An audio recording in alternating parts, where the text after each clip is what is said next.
여러분,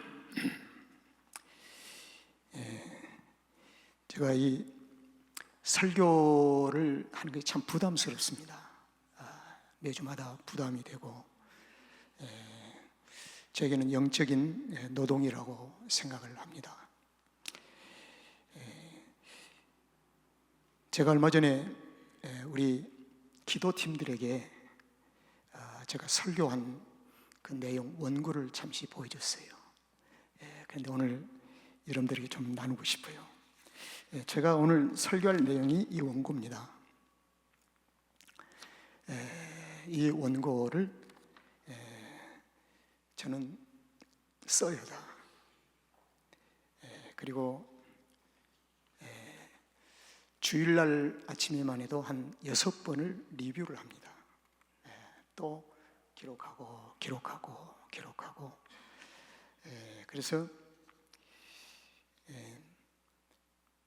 설교와의 씨름은 첫째, 나에게 강한 도전이 되지 않으면 저는 설교를 하지 않기로 하나님 앞에 때렸습니다. 그래서 저는 학문적이고 또 철학적이고 이런 설교가 아니라 제게 주신 하나님의 은혜의 말씀을 성도들과 함께 나누는 데 목적이 있습니다.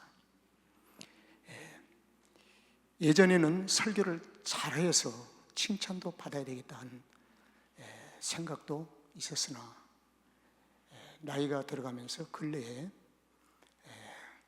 저 영적인 삶의 생활에 육적인 삶에 많은 어려움이 다가왔을 때 그것까지도 제가 회개를 했습니다. 그리고 이제는 설교를 잘하기 위한 것이 아니고 나눔의 시간을 좀 갖고자 하기를 원합니다. 그래서 여러분, 그런 마음으로 지금 설교를 하고 있습니다. 열림과 지킴. 열린다는 이 말은 오픈, 지킴은 키핑, 지킨다는 거예요. 열린 것을 다시 닫지 않도록 지키는 겁니다. 그런데 열림과 이 지킴에서 열림과 지킴을 지속할 수 있는 길은 은혜가 있어야 돼요. 그런데 이 은혜가 어디서 오냐면 성전에서 수로를 통해서 내게 와야 돼요. 그래서 그러한 내용입니다. 이게 지금 오늘 말씀은, 오늘 역대하의 이 말씀은 그런 내용이에요. 여러분, 유다 역사 400년 르호보암이 1대 왕입니다. 그리고 마지막 400년의 유다의 역사를 마지막 피어리드, 지점을 찍는 그때 왕이 20대 왕 시드기야 왕이에요. 그리고 그들은 시드기야 왕을 포함해서 모든 유다의 백성이 바벨론으로 포로로 끌려갑니다. 그리고 유다의 역사 400년을 이제 마치게 돼요. 그런데 20명의 왕 중에 400년 동안 20명의 왕 중에 딱 두 사람, 13대 왕인 히스기야 왕, 그리고 16대 왕인 요시야 왕. 이 히스기야 왕은 29년을 통치했고 요시야 왕은 31년을 통치했습니다. 두 사람이 통치한 연수를 합하면 60년입니다. 이 60년 동안에는 성전 안에서 하나님과의 교제가 있었어요. 이 루터란 교회도 구약의 제사장적인 그러한 의미를 아직도 담고 있기 때문에 왼쪽에 있는 불이죠. 저불은 24시간 켜놓는 겁니다. 그게 구약에 그런 영적인 의미가 있어요. 성전의 불이 꺼지지 않도록. 성전의 불이 꺼지지 않고 지속된 기간이 히스기야 왕 몇 년이에요? 29년. 그 다음에 요시야 왕 몇 년이요? 31년 동안은 성전의 불이 꺼지지 않고 성전에서 하나님과의 교제가 이루어졌습니다. 그런데 히스기야 왕과 요시야 왕은 연결된 게 아니에요. 히스기야 왕은 13대 왕으로 29년 동안 하나님과의 교제를 성전에서 갖다가 히스기야 왕의 못된 아들, 아주 못된 아들 므낫셋이 아버지 모든 성전을 클로징 해버리고 그리고 성전의 불이 꺼져버렸어요. 그리고 15대 왕까지 불이 꺼졌다가 다시 요시야 왕 때 제사장 hil기야를 통해서 성전을, 먼지 쌓인 성전을 청소하고 연복궤를 청소하다가 연복궤 안에 들어있는, 헌금함에 들어있는 율법책을 발견합니다. 그래서 율법책을 깨끗이 불어서 해서 그 율법책을 제사장 hil기야가 서기관인 사반에게 갖다 주어 사반이 요시야 왕에게 갖다 주므로 율법책을 회복하여 요시야 왕 때는 율법책을 오픈합니다. 하나님의 말씀을 드디어 오픈했다는 것입니다. 그래서 31년 동안 요시야 왕 때, 그럼 히스기야 왕 29년 동안에 많은 형통하는 복이 있었습니다. 형통. 국가의 곳간에 재물이 가득 쌓이고 요시야 왕 때도 곳간에 잔뜩 금은 보화가 쌓이고 형통했어요. 그리고 두 왕 외에 18명의 왕 때는 지질이 힘들고 어렵고 공격받고 상처받고 허물었습니다. 살아보려고 해도 안 돼요, 안 돼. 그게 되지 않는 거예요. 자, 이때 400년의 역사 가운데에서 340년이 하나님과의 완전히 단절이 됐습니다. 그러나 이게 중요해요. 이 그러나라고 하는 이 접속사는 언약이라고 하는 단어를 품고 있습니다. 하나님의 언약은 아무리 깜깜해도 언약은 사라지지 않는다. 이게 바로 오실 메시아 예수 그리스도의 끝까지 우리를 사랑하십니다. 성령께서 우리를 사랑하시되 어디까지 사는가? 돼지 우리에서 주업 열매를 먹어도 사랑하고 계신다. 그거예요. 자, 그런데 하나님께서는 그 약속하신 것을 이루시기 위해서 340년 동안도 쉬지 않고 계속 일하고 계셨어요. 그 일하고 계신 내용이 성경 열왕기상, 이사야서, 역대상하예요. 하나님이 어떻게 일하고 계셨는가? 그래서 우리는 20명의 왕 중에 히스기야 왕 29년은 성전을 여는 일을 했어요.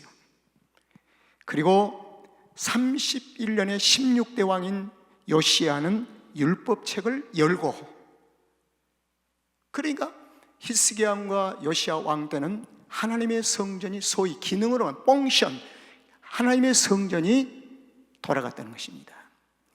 그러면은 성전을 열고 율법책을 열고 거기에는 두 가지가 반드시 있어야 합니다. 하나는 유월절이 다시 회복되고, 그 다음에 번제가 다시 드려지고. 그래서 히스기야 왕 때, 요시야 왕 때는 유월절이 회복이 되는데 성경에서는 따라합시다. 따라해보세요. 히스기야 왕이 유월절은, 따라해보세요. 유월절은 큰 회로 모임이라고 합니다. 큰 모임. 심히 큰 모임이라고 역대하에서 성경 기자는 기록하고 있습니다. 심히 큰 회로 유월절을 모이는 것이 히스기야 왕이었습니다. 그 말은, 심히 크다는 이 말은 이스라엘 백성들의 가장 우선순위가 유월절이라는 것입니다. 오늘날 그리스도인들의 삶의 가장 우선순위가 그의 나라와 그의 의를 구하는 것. 어떤 것도 우선순위가 될 수가 없어요. 오직 예수가 우선순위 돼야 합니다. 주님이 우선순위가 돼야 돼요. 그래서 성경 기자는 히스기야 왕 때 유월절을 회복하고 난 후에 전국에 선포를 해서 다 모여라, 성전으로. 그때 심히 큰 회로 유월절을 모였더라. 여러분, 오늘 이 말씀을 제가 강조하는데 저와 여러분 오늘날 이 말씀 앞에 얼마나 거리감이 있는지 모르겠습니다. 저는 상당히 거리감을 느끼는 내 자신을 발견해 보았습니다. 그러나 너무 멀어버리면 안 돼요. 너무 멀어버리면 그 거리를 좁혀야 합니다.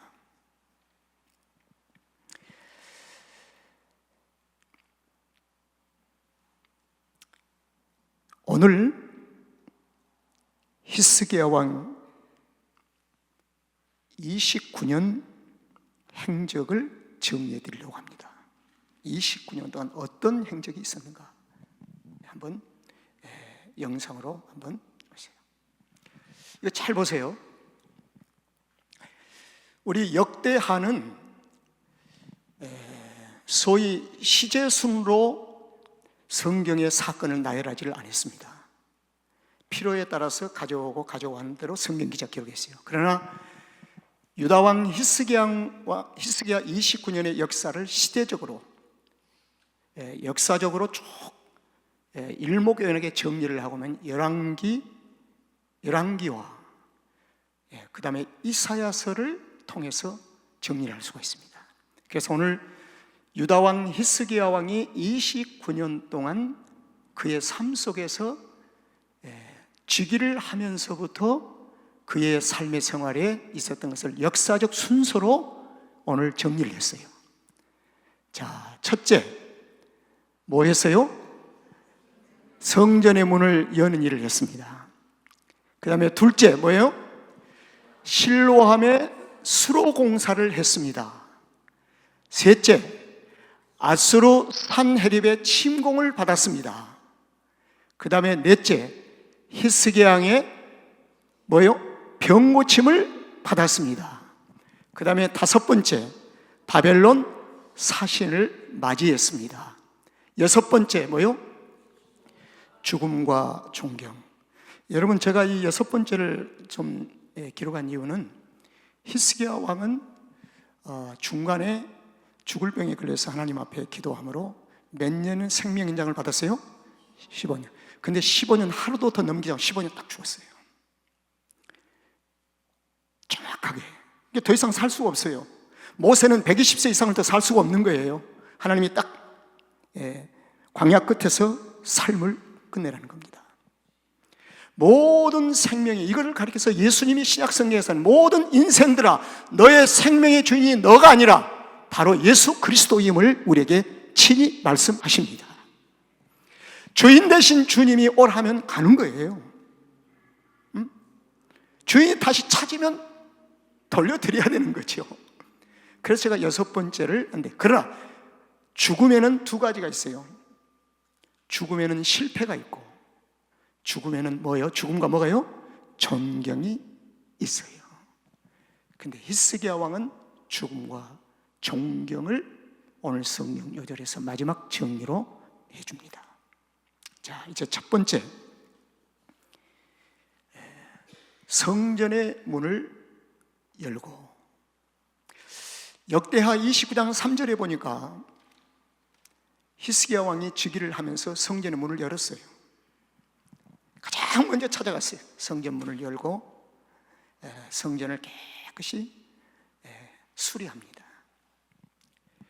그리고 히스기야 왕은 유월절과 번제를 회복합니다.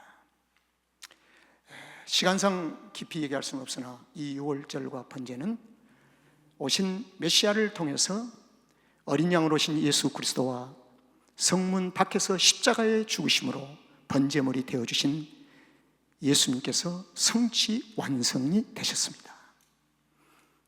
그래서 하나님의 관심은 오실 메시아의 관심입니다. 하나님의 관심은 이스라엘 백성들이 잘 먹고 잘 사는 데 관심이 아니라 가장 우선순위의 관심이 오실 메시아에 대한 관심이에요. 왜? 그분을 계획하시고 그분을 보내셔서 그분을 통해서 잃어버린 생명들을 다시 찾기 위한 하나님의 거룩한 목적과 뜻이 있기 때문입니다. 여러분, 하나님은 우리를 찾으셨습니다. 자, 누구를 통해서요? 예수 그리스도를 통해서 우리를 찾으신 줄로 믿습니다. 우리가 하나님의 자녀가 되었잖아요.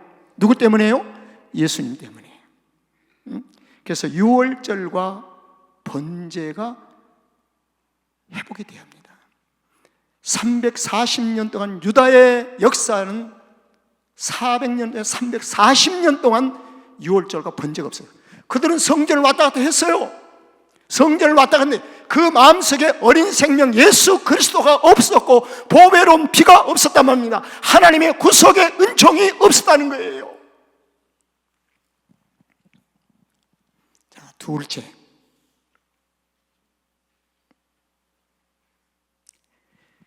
이게 중요해요. 히스기야 왕이 실로암의 수로 공사를 하지 않았다고 한다면 예수님이 성문 밖에서 십자가에서 죽으시는 사건을 연결할 수가 없어요. 자, 기온샘. 이 기온샘은요, 예루살렘의 성 밖에 있는 샘물입니다. 여당강에 흘러온 물이 아니라 솟아나는 물이에요. 기온샘. 이걸 성 밖에서 수로를 팝니다. 수로를 파요. 이 수로를 파게 된 히스기야 왕의 동기가 있었습니다. 아수르 군대가 200년 만에 북왕조의 이스라엘을 멸절을 시켰는데 그 북왕조 사마리아 성을 에워싸 버렸어요. 그래야 기근 죽음을 당합니다. 그래서 완전히 끝나요. 이것을 남쪽에 있는 유다는 그걸 본 거예요. 그렇기 때문에 우리가 아수르의 산헤립 왕이 우리를 북쪽을 무너뜨리고 남쪽에 내려와서 우리를 에워싸더라도 우리가 생존해야 되겠다는 단순한 생각이었습니다. 그러나 이것이 장차 오실 메시아의 삶이라는 것을 미처 알지를 못했어요. 자, 그래서 기온샘은 성 밖에서 성 안으로 지하로 팝니다. 여러분, 석회암 바위가 있는데요, 지하로 파는데 이게 한 600m가 됩니다. 약 어떤 사람은 1km라고 고고학자들은 얘기도 해요. 깊은 곳으로 수로를 파는데, 석회암을 파는데 얼마나 힘들었겠습니까? 이게요. 그걸 파가지고 성 안에 있는 연못 실로암으로 그 물을 끌어오는 것입니다. 끌어와요. 이 수로공사 일을 했어요. 히스기야 왕은 단순히 생존을 위해서 했지만 그러나 히스기야 왕은 영적인 사람이었습니다. 하나님의 사람은 하나님의 기쁜 뜻을 통찰할 수는 없으나 때로는 하나님의 사람이, 영적으로 감동되어진 사람이 하는 일이 하나님의 마음의 미래에 일어날 일을 이미 보이신다는 겁니다. 그래서 기도하는 사람이 중요해요. 영적인 사람이 중요해요. 요한복음 9장에서 보면 예수님이 예루살렘의 성 안에서 날 때부터 소경된 자를 만나시고 주님이 허리를 굽히셔서 침을 뱉으시고 진흙을 이겨서, 그리고 그 날 때부터 소경된 장님에게 눈에 발라주십니다. 그리고 애야, 저 실로함에 가서 씻어라. 실로함.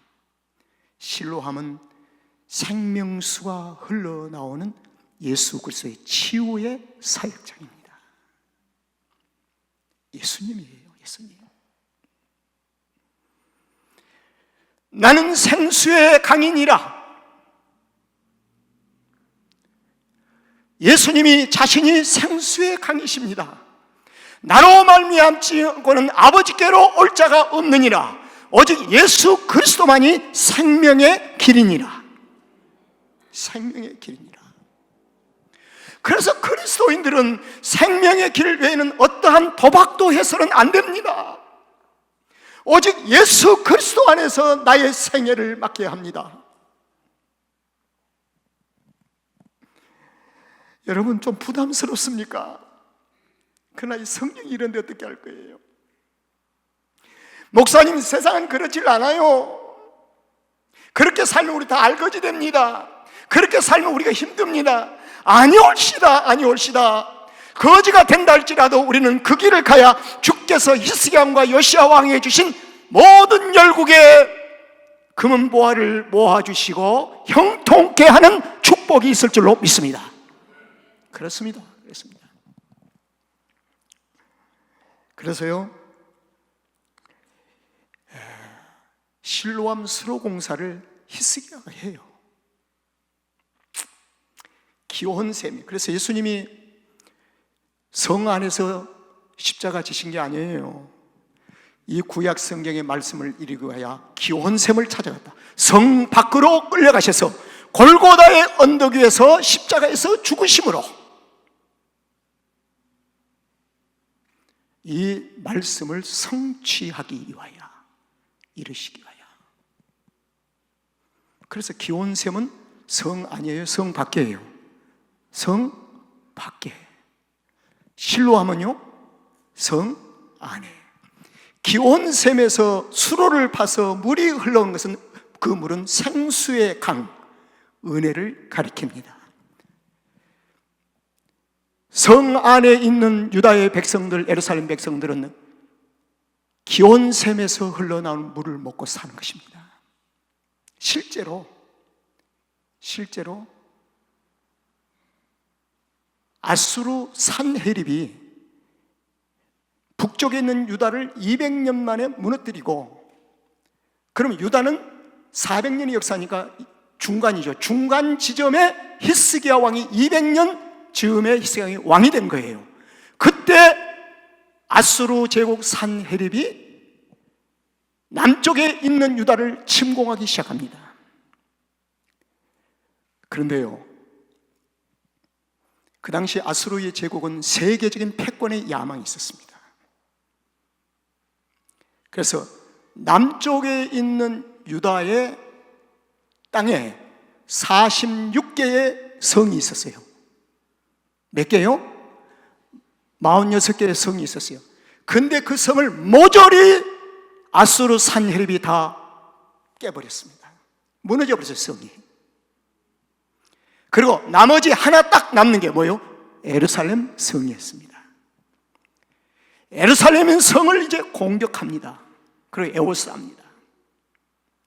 하나님은 어떻게 기온샘으로부터 물을 공급받는 예루살렘 성 안에 있는 백성들을 어떻게 하나님께서 살리실 것인가 기대하십시오. 그 다음에 셋째, 놀라운 일입니다. 하나님이 하신 일. 아수르 산헤립 뭐요? 침공을 합니다. 이게 한 200년 역사, 400년 중에 200년 중간 지점입니다. 그들이 아수르 산헤립이 엄청난 힘을 가지고 예루살렘의 성을 에워쌌을 때에 히스기야 왕이 이사야 선지자에게 기도를 하자고 합니다. 그래서 역대하 32장 20절, 히스기야 왕과 이사야가 하나님이여 도와주십시오. 우리는 힘이 없습니다. 구원에 요청하는 기도를 드립니다.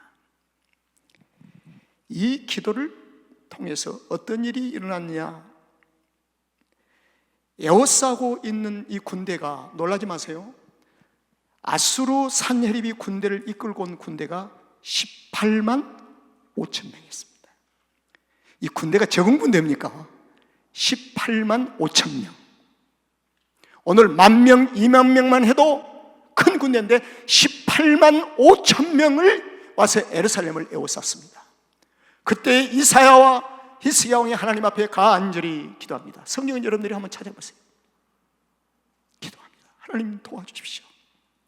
그때 하나님께서 여호와의 사자를 깜깜한 밤에 보내셔서 히스기야 왕과 이사야 선지자, 유다 백성이 손 하나 까딱하지 아니하고 피 한 방울 흘리지 아니하고 여호와의 사자가 밤새 산헤립 군대 18만 5천 명을 죽여버렸어요. 그래서요, 이사야서나 열왕기서에 밤새 18만 5천 명의 군대를 어떻게 처리했는가를 표현하는 성경의 기자의 단어가 나와요. 아침에 일어나 보니까 개역성경에서 송장이 되었다는, 송장. 몇 명이요? 18만 5천 명이 송장이 되어버린 거예요. 누가요? 여호와의 사자가. 여러분, 히스기야 왕의 이사야의 기도를 들으신 여호와 하나님 앞에 우리 감사의 한번 영광의 박수 돌립시다. 감사합니다. 바로 그 하나님이 지금도 우리와 함께 계십니다. 나를 인도하고 계십니다. 바로 그 하나님이 나와 함께 계세요. 그래서 우리가 그분의 구원을 요청하는 거예요. 그런데 네 번째, 이 사건이 인 후에 히스기야 왕이 죽을 병이 걸렸어요. 죽을 병이 걸렸어요.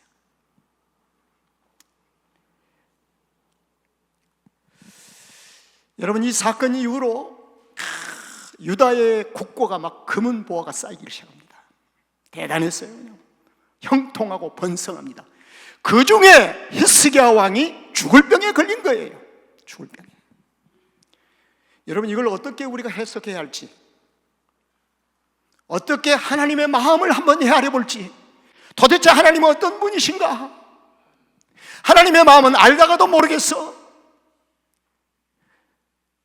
수백 년 동안 깜깜한 그 이스라엘 유다 땅에 성전의 문을 열고 불을 밝혔던 히스기야 왕이 또 이사야 선지자와 함께 눈물로 기도해서 구원을 요청해서 승리했는데 왜 하나님은 죽을 병에 걸리게 하셨나? 죽을 병. 성경 기자는 죽을 병이라는 이 말은 누구도 고칠 수 없다는 병입니다. 이것은 유일하게 누구만이요? 하나님만이. 그래서 성도는 내게 주어진 이 문제를 누구도 할 수 없습니다. 오직 하나님만이 하실 수 있다고 하는 사실을 우리의 심령 속에서 고백할 때 역사가 일어나는 거예요. 이걸 신뢰라고 합니다. 완전한 의지라고 합니다.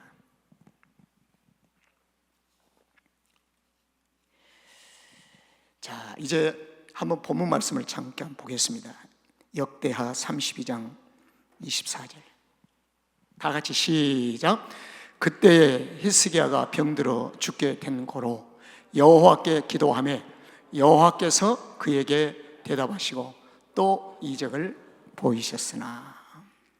여러분, 이때 히스기야 왕이 하나님 앞에 고백합니다. 하나님, 용서해 주세요. 그래요. 아, 무슨 용서요? 무슨 용서요? 그런데 히스기야 마음속에 있는 것을 끄집어내십니다. 그게 뭘까요? 교만. 히스기야 자신도 모르는 교만이 싹이 시작됐다는 것입니다. 교만. 하나님은 아시지요. 히스기야 자신도 몰랐어요. 그런데 히스기야 왕의 마음속에 싹트고 있는 이 교만을 그대로 가지고는 장차 오실 예수 그리스도의 메시아에 대한 삶을 전개할 수가 없어요. 그래서 그걸 끄집어내. 그래서 죽을 병이 걸린 거예요. 죽을 병은 하나님이 주신 겁니다.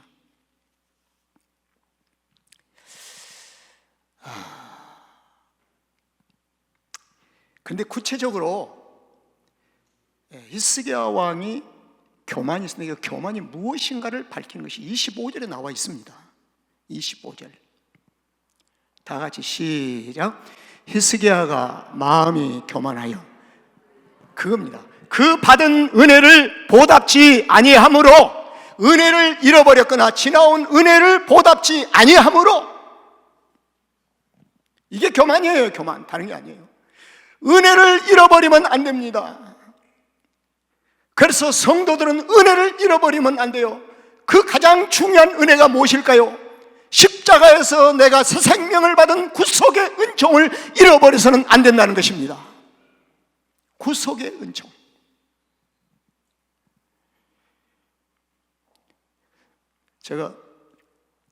저도 목회 이제 41년 하면서 이 말을 하면 조금 오해가 될 수도 있습니다. 내가 그분들을 배반했겠지, 이제 이 생각으로 내가 치유를 하는데 참 많이 배반당했어요. 정말 많은 걸 했어요.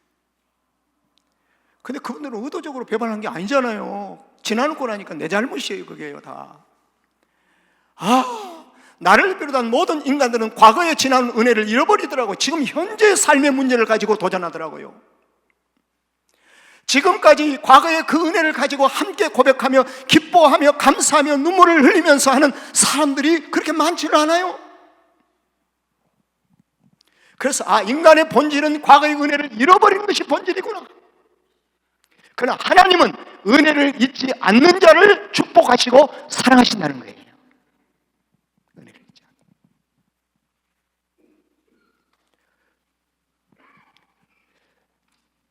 교만이 은혜를 보답지 못하도록 하는 결과를 가져온 겁니다.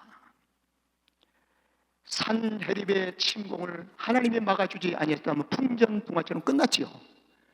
그러나 하나님께서 승리케 해주시고 막아주셨는데 그 받은 은혜를 보답지 아니함으로 여호와의 진노가 저와 유다와 예루살렘에 임하게 되었더라. 여러분, 이제 5번째로 가겠습니다. 바벨론 사신을 맞이합니다. 왜? 히스기야 왕이 병고침도 받고 또 역사 속에 산헤립을 물리치고 대단한 사람이거든요. 산헤립이 힘이 있거든요. 그런데 하나님께서는 저 변방에 있는 조그만 바벨론을 조금씩 좀 키우십니다. 잡아먹으시려고. 표현을 그렇게 해야 됩니다. 왜? 나중에 나의 사는 백성들이 말을 듣지 아니하면 잡아서 이들을 징계하는 데 사용하시기 위하여. 그래서 바벨론을 조금씩 키워요. 몰라요. 그래서 바벨론도 꿈이 있어요. 바벨론 그 나라도. 그래서 조용히 사신을 보냅니다. 어디로 보내요? 유다 땅으로 보내요. 히스기야 왕이 보내요. 히스기야 왕이 보내가지고 도대체 너희 나라에서 여호와 하나님께서 이적을 많이 베푸셨는데 그 이적이 도대체 어떻게 일어난 일이니? 그리고 너희들이 어떻게 부자가 됐니? 국고에 금은보가 쌓이고 어떻게 그래 됐니? 이걸 알기 위해서 사신을 보냈다는 것입니다. 자, 다 같이 한번 읽어봅시다. 시작. 그러나 바벨론 방백들이 히스기야에게 사자를 보내어 그 땅에서 나타난 이적을 물을 때에 하나님이 히스기야를 떠나서 그 심중에 있는 것을 다 알고자 하사 시험하셨더라. 사신을 보내왔어요. 그때 하나님께서 관여를 하니 아니하시고 잠시 떠났다는 이 말은 침묵하셨다. 이건 히스기야가 어떻게 하는가를 보자는 것입니다. 어떻게 하는가 한번 보겠다.